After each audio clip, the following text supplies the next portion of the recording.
Radio Classique, les spécialistes. Voilà, nous sommes en direct avec Pierre Scoira, qui, je le disais, donc est cardiologue et réanimateur à la clinique Ambroise Paré, donc près de Paris à Neuilly. Pierre Scoira, bonjour, bienvenue ce matin sur l'antenne de Radio Classique. Est-ce qu'on peut traduire des chiffres en baisse de la réanimation, des chiffres en baisse des hospitalisations et de ces chiffres de dimanche qui sont effectivement faibles, une décélération considérable de l'épidémie? Indiscutablement, on peut dire que la première vague est passée et qu'on se met dans les meilleures conditions pour le déconfinement, c'est-à-dire de repartir avec des réanimations. Elles ne seront pas vides, mais on aura 2000-2500 malades en réanimation au moment du déconfinement, ce qui nous donne une petite marge de sécurité en cas de vaguelette supplémentaire. Parce que moi, je ne crois pas à la deuxième vague aussi importante que la première, mais on peut quand même craindre une espèce de coexistence avec le virus pendant des mois.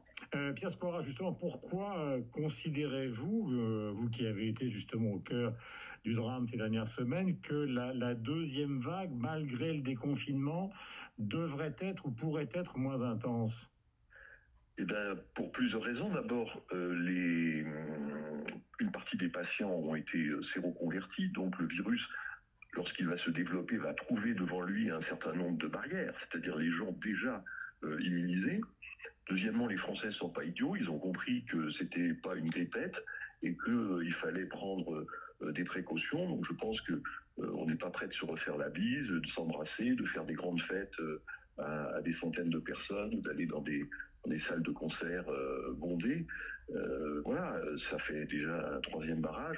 Et puis même aussi, maintenant, nous les médecins, on a appris à mieux traiter ce Covid. Donc on est prêt à faire face à cette deuxième vague avec un peu plus d'expérience. Vous voyez, on est comme les anticorps.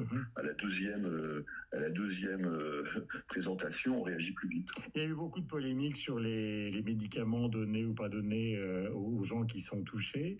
Au fond, comment vous les traitez, vous, les gens qui arrivent dans votre clinique, Pierre Scoira? Eh bien, écoutez, on les traite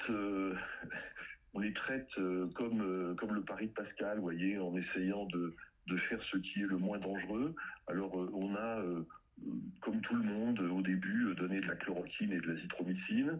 Et puis, comme les études se succèdent en étant quand même très mesurées, donc aujourd'hui, on est plutôt sur des médicaments plus sophistiqués qui s'adressent à l'inflammation, qui diminuent l'inflammation.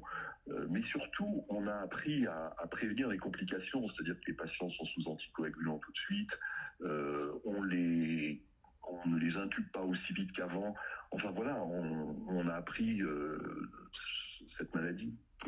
Question qui est aussi importante, vous savez qu'il va y avoir des problèmes dans les transports, ça va être très compliqué, et dans les transports et à l'école, de maintenir les fameuses barrières sociales. Est-ce que ça fait partie des points qui vous interpellent, vous, médecins? Et forcément, ça fait partie des points qui vont créer ces vaguelettes dont je parlais. Mais je pense que même dans les transports, les gens vont avoir à cœur de mettre des masques, probablement que ce sera obligatoire.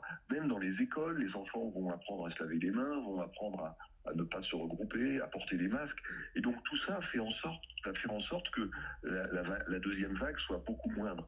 Mais elle va aussi expliquer que ce que j'appelle des vaguelettes, que nous allons avoir une coexistence avec le virus pour probablement des mois.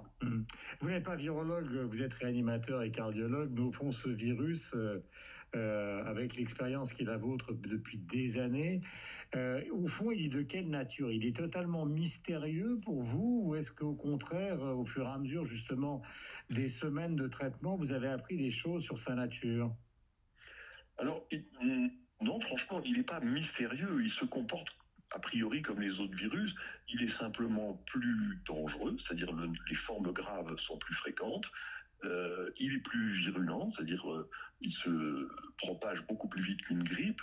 Il se rapproche du SARS qu'on a eu il y a quelques années ou du H1N1. Simplement, il perdure. C'est-à-dire qu'on avait eu la chance que le SARS et le H1N1 s'arrêtent un peu comme par magie, un peu mystérieusement. En fait, c'était probablement pas mystérieux, mais c'était suivant des critères qui nous ont échappé. Et là, est-ce que vous avez le sentiment, dernière question, nous sommes en direct avec Pierre Scora, que cette idée que l'été, la chaleur, que les régions qui sont justement très chaudes actuellement soient parfois moins touchées, bien qu'on ait aussi des cas, on va le voir tout à l'heure avec Emmanuel Faux, dans les pays du Nord où le virus a fait beaucoup moins de morts et de victimes. Vous croyez que la chaleur peut jouer un rôle ? Eh ben, on ne peut pas l'exclure, ça fait partie de ces critères un peu mystérieux dont je vous dis qu'ils avaient fait disparaître le SARS ou le H1N1, et il faut quand même pas oublier que dans les pays chauds, au Brésil, il y a du Covid, peut-être aussi la luminosité, l'augmentation du temps d'ensoleillement peut faire quelque chose. On l'espère, mais on ne peut pas compter là-dessus. Et j'imagine que ceux qui nous gouvernent pour le déconfinement ne peuvent pas tabler sur cette hypothétique action du soleil ou de la chaleur. Il faut bien prendre en compte avant tout l'immunisation et la future vaccination. Merci beaucoup. Donc, nous étions en direct avec Pierre Scora, qui est cardiologue et réanimateur à la clinique Ambroise Paré.